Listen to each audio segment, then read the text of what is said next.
Hi friends, कैसे हैं आप सभी लोग। आशा करती हूँ कि अच्छे ही होंगे, स्वस्थ होंगे, मस्त होंगे। स्वागत है आप सभी का हमारे इस चैनल में। मैं हर रोज की तरह आज फिर एक मोटिवेशनल कहानी लेके आई हूँ। कृपया इसे अंत तक जरूर सुने। एक होनहार बेटी की कहानी है। किसी गांव में एक गरीब किसान रहता था और उसकी एक बेटी थी और दो लड़के थे। तभी वह बेटी पढ़ने के लिए बहुत ही व्याकुल रहती थी। बेटों को भी पढ़ाया जाता था। 3 बच्चों का भार वह किसान नहीं संभाल सकता था। किसान ये सोचता था कि बेटी की जल्दी से शादी कर दी जाए और इसके बाद में बेटों का क्या, ये तो पढ़ते रहेंगे। बेटों की ज़्यादा चिंता नहीं रहती।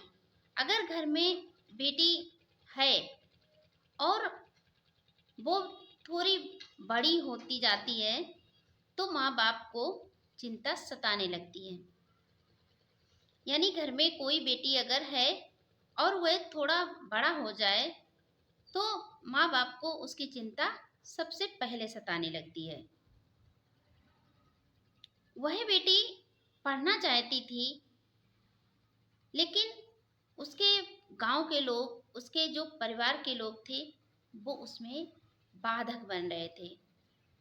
वो सोचते थे कि रामलाल, तुम्हारी बेटी अब बड़ी हो गई है, इसकी शादी कर दी जाए। और शादी के लिए उस पर दबाव डालने लगते हैं कि तुम्हारी बेटी बड़ी हो गई है, इसकी शादी कर दो। लेकिन जब भी पिता उसके घर में बात शादी की चलाते तो वह बेटी मना करने लगती, रोने लगती कि मुझे अभी शादी नहीं करनी है। भाई भी हैं, हमसे बड़े भी हैं, उनकी शादी क्यों नहीं करते हो। पिता यह सोचकर, उसकी बात सुनकर चिंतित हो जाता और चुप रह जाता। धीरे धीरे करके उस बेटी ने हाई स्कूल कर लिया। इंटर की पढ़ाई करने के लिए उसे थोड़ा दूर जाना पड़ता था और सभी लोग कहने लगे कि बेटी इतनी दूर कहाँ जाएगी पढ़ने के लिए। रामलाल तो राजी भी रहता कि हम अपनी बेटी को पढ़ लेगी और उसके लिए रास्ताएं आसान हो जाएंगी। बेटे भी पढ़ते और बेटी भी पढ़ती। उसका बोझ भी उसके ऊपर ज़्यादा हो गया। इतना कमाई उसके पास नहीं थी तो वह बहुत ही चिंतित रहने लगा। वे भाई जो थे उसका सपोर्ट करते बहन का कि मेरी पढ़ाई पिताजी चाहे बंद कर दो, लेकिन मेरी बहन को पढ़ने दो। फिर भी गांव वाले बीच में आके टांग अड़ा देते, कहते रामलाल तुम्हारी लड़की बड़ी हो गई, शादी कर दो। अब वह बेटी अपनी पढ़ाई के लिए जब भी खर्च मांगती तो उसे नहीं मिलता।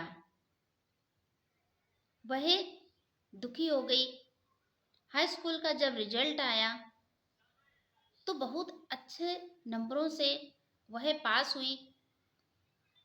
यूं ही उसे फर्स्ट ईयर के पढ़ाई के लिए एडमिशन कराना था। जब पैसे मांगे तो उसे नहीं मिले। अब वह बेटी बहुत ही दुखी हो गई। यूं ही उसका जो भाई था, उन्होंने अपनी फीस के पैसे से बहन का एडमिशन करवा दिया कि बहन तू पढ़ ले और मैं काम कर लूँगा। और वह भाई अपने पिता के साथ खेतों में हाथ बटाने लगा। बहन का जब एडमिशन हो जाता है, बहन पढ़ाई के लिए जाने लगती है, वह अब और भी मन लगा के पढ़ने लगती है। जब उसका पढ़ाई का खर्चा कम पड़ता, तो वह लड़की और भी मेहनत करती, कभी मजदूरी कर लेती, कभी अपने भाइयों के साथ खेत में हाथ बटा देती, कभी किसी बच्चों को ट्यूशन दे देती। ऐसे करके पैसे एकत्रित करती और अपने पढ़ाई के लिए बचाकर रखती थी।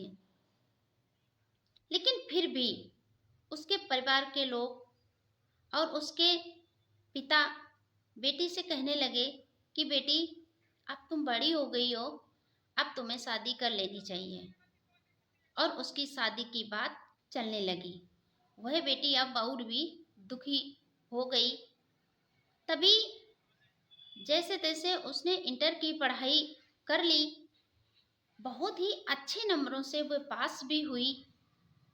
उसके दोनों भाई बहुत खुश हुए कि मेरी बहन बहुत गांव टॉप आई है और बहुत ही अच्छा इसका रिजल्ट आया है, बहुत खुश हुई है। पिता भी खुश हुए, लेकिन पिता ने कहा कि बेटा, अब तुम यहीं पर रुक जाओ, मत अब आगे बढ़ो, मत पढ़ाई करो। बेटियां नहीं ज़्यादा पढ़ाई लिखाई जाती थी, इसीलिए उसका कोई सपोर्ट नहीं कर रहा था। गांव वाले भी कहते कि देखना रामलाल, तुम्हारी बेटी किसी दिन तुम्हारी बदनामी करा के जाएगी, तुम्हारे नाम बोल के जाएगी। ऐसे करके रोज रामलाल को गलत सलत बातें सुनाते थे। वह बेटी सबके ताने सुन सुन के बहुत ही दुखी होती रहती थी। लेकिन इसके बाद उसने घर से बिल्कुल पैसे मांगना बंद कर दिया था। अपने पिता से नाराज हो गई थी कि मैं शादी नहीं करूंगी, अगर तुम्हें पैसे देना है तो मेरी पढ़ाई के लिए दीजिए, नहीं देना है तो मत दीजिए। वह लड़की बच्चों को ट्यूशन देती, मजदूरी करती, रात में खुद पढ़ाई करती। समस्या रहती लाइट की, फिर भी वह कभी दीपक जलाती, कभी मोमबत्ती जला के रखती, लेकिन पढ़ाई करती थी। उसमें बिल्कुल अपना समय नहीं बर्बाद कर रही थी। इसके बाद में उसने मेडिकल लाइन की पढ़ाई शुरू कर दी और उसी की तैयारी करने लगी। धीरे करके उसने जब नीट का एग्ज़ाम क्वालिफाई किया, तो उसके पिता की और यानी गांव में चर्चा होने लगी कि उसकी बेटी तो देखो कितनी आगे पढ़ाई कर रही है, अब तो उसने डॉक्टरी की एग्ज़ाम भी क्वालिफाई कर लिया है, अब तो उसका मेडिकल कॉलेज में एडमिशन हो जाएगा और वे आगे चलकर डॉक्टर बन जाएगी। उसने जैसे ही एग्ज़ाम नीट का क्वालिफाई किया, इसके बाद में उसे कुछ सुविधाएं मिल गईं। अच्छे स्कूल में उसका एडमिशन हो गया, अच्छे नंबरों से पास हुई। अब उसके भाई बहुत खुश थे और अपनी बहन का और भी सपोर्ट कर रहे थे। यहाँ अपने पढ़ाई के जो पैसे थे वो भी अपनी बहन पर ही लगा देते थे। बहन दिन रात मेहनत करती और अपनी पढ़ाई भी करती थी। गांव के लोग बाधाएं बन रहे थे कि तुम्हें नहीं कुछ करना है, अब तुम अपने बेटी को ही आगे करो, तुम तो अपनी बेटी को सर पे चढ़ाए रखे हो। ऐसे करके उसकी माँ को और उसके पिता को हर रोज कोई ना कोई ताने मार के चला जाता। लेकिन वह बेटी अब बिल्कुल किसी की बात पर फर्क नहीं पड़ रहा था। जब उसने अपनी डॉक्टरी की पढ़ाई पूरी की, उसे नौकरी मिल गई। एक दिन उसके परिवार के जो काका थे वो हमेशा उसकी बुराई करते थे, उससे चिढ़ते थे, उसके पिता से भी ठीक से बात नहीं किया करते थे और उनकी अचानक से बहुत तबीयत बिगड़ जाती है। जब तबीयत बिगड़ जाती है, अब उस समय गांव में ना तो उनके बेटे थे, ना कोई उसे देख रेख करने वाला था। वह बेटी डॉक्टर बन गई थी, छुट्टियों में अपने घर आई हुई थी और वहाँ अपने साथ में दवाइयाँ भी रखती थी। उसने अपने पड़ोस के काका का इलाज किया। वह काका स्वस्थ हो जाते हैं। फिर वह बेटी से क्षमा मांगते हैं कि बेटी, मैंने तुम्हारी कितनी बुराई की थी, तुम्हें हमेशा बाधा डाला, तुम्हारे रास्ते में रुकावट बना और तुम्ही ने आज मेरी जान बचाई। भगवान ऐसी बेटी हर किसी को दे। और वह काका अब जहां भी बैठते उस बेटी की प्रशंसा करते। पूरे गांव में, पूरे आसपास उस बेटी की चर्चा होने लगी कि देखो, रामलाल की बेटी आरती अब डॉक्टर बन चुकी है और वह बहुत ही अच्छी डॉक्टर बनी।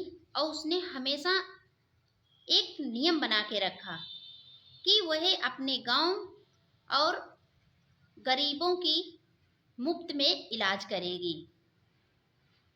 और उसने जो भी गरीब लोग उसके पास जाते उसका मुफ्त में इलाज करती थी।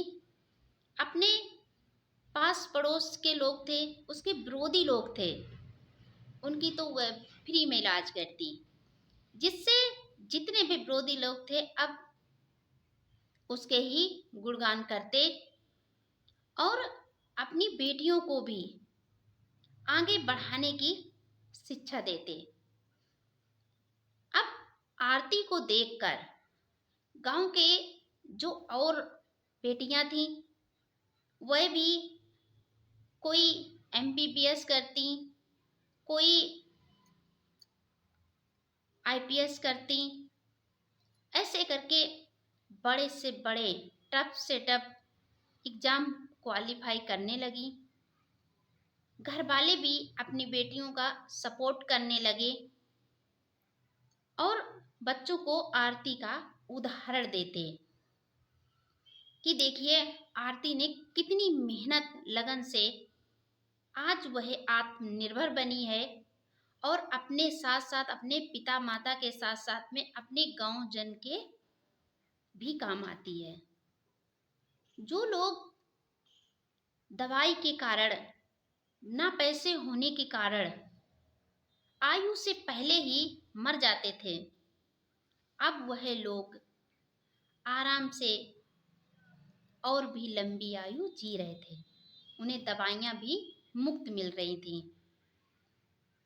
आगे चल के जब उनके पिता ने कहा कि बेटी, अब तुम्हारा सपना पूरा हो चुका है, अब तुम शादी कर लो, तब वह लड़की अपने ही कमाई के पैसों से अपनी शादी करती है और पिता के ऊपर उसकी शादी का कोई भार नहीं आता है। अब गांव वाले और भी प्रसन्न थे कि ऐसे गरीब परिवार में भगवान एक बेटी हर किसी को दे। और वह बेटी अपने भाइयों का भी पूरा खर्चा उठाती, उन्हें भी उनकी पढ़ाई में सपोर्ट करती, उनका भी सपना पूरा कराती है। पिता जो गरीबी हालत में जी रहे थे, वह अब एक अच्छे खासे माने अमीर बन चुके थे। सम्मानित नजरों से गांव वाले देखते थे और पूरे गांव में, पूरे इलाके में उनका नाम हो गया था कि देखो, रामलाल के बच्चों ने उनका नाम कर दिया। आज के युग में भी काफी लोग अपनी बेटियों का सपोर्ट नहीं करते। बेटियां जो सपना देखती, वो दाब कर ही अपने ससुराल चली जाती। उनका जीवन ससुराल तक ही सिमट कर रह जाता। वो अपने इच्छा के मुताबिक ना ही कोई एजुकेशन प्राप्त कर पाती हैं, ना तो अपने सपने पूरे कर पाती हैं। हमेशा दूसरे की मर्जी के हिसाब से ही रह जाती हैं। इसीलिए सभी को अपने बच्चों का सपोर्ट करना चाहिए, चाहे वो बेटा हो या बेटी। अगर उसकी लगन है तो उसका सपोर्ट अवश्य करें। आज वह आरती एक सफल डॉक्टर बनी और अपने घर की ही नहीं, अपने गांव परिवार और अपने इलाके के लोगों की भी मानसिकता बदल दी। उसने सोच को बदल दिया। उसकी सीख लेकर काफी लड़कियां आगे बढ़ी और जो परंपरा सदियों से चली आ रही थी कि बेटियों को नहीं पढ़ाना चाहिए, कुछ उम्र के बाद उनकी शादी कर देनी चाहिए, उसमें भी उसने बदलाव किया। यह कहानी हमें यह सिखाती है कि सच्ची इज्जत अपनी पहचान बनाने से मिलती है, ना कि जो प्रथाएं हैं उन्हें अपनाने से मिलती है। अपनी पहचान अपने आप से बनाएं। झूठी मान्यताओं को अपनाकर कोई पहचान नहीं बनती। सफल होने के लिए मेहनत और लगन की जरूरत होती है, ना कि झूठी मान्यताओं की। कहानी अच्छी लगी तो लाइक शेयर कमेंट जरूर करें। आप लोग कहानी तो पूरी देख लेते हैं पर बिना ही लाइक किए निकल लेते हैं। वीडियो लाइक शेयर कमेंट जरूर करें। कहानी पूरी देखने के लिए आपका बहुत बहुत धन्यवाद।